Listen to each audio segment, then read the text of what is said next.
Bonjour, bienvenue sur le podcast Un jour un évangile. On est le mercredi 18, mercredi décembre. Aujourd'hui, nous entrons dans un temps fort, un temps de vérité, un temps de retour à l'essentiel. Évangile de Jésus-Christ selon saint Matthieu. En ce temps-là, Jésus disait à ses disciples: Ce que vous faites pour devenir des justes, évitez de l'accomplir devant les hommes pour vous faire remarquer. Sinon, il n'y a pas de récompense pour vous auprès de votre Père qui est aux cieux.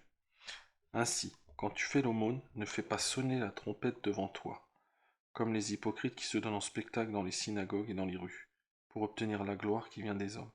Amen, je vous le déclare.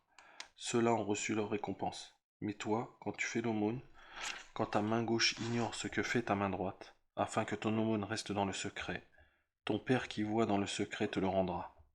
Et quand vous priez, ne soyez pas comme les hypocrites. Ils aiment à se tenir debout dans les synagogues et au carrefour pour bien se montrer aux hommes quand ils prient. Amen, je vous le déclare, ceux-là ont reçu leur récompense. Mais toi, quand tu pries, retire-toi dans ta pièce la plus retirée, ferme la porte et prie ton Père qui est présent dans le secret.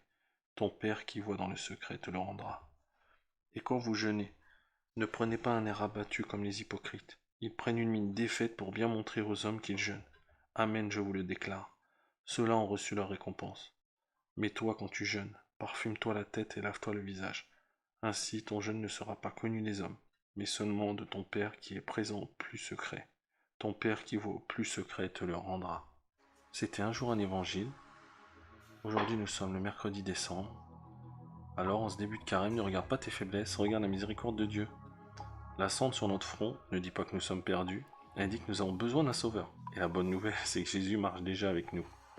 Que ce temps soit pour toi un temps de paix, de conversion et de renouveau. On se retrouve demain pour un nouveau Un jour un évangile. D'ici là, reste debout, avance et n'oublie jamais, Dieu ne cesse jamais de t'aimer.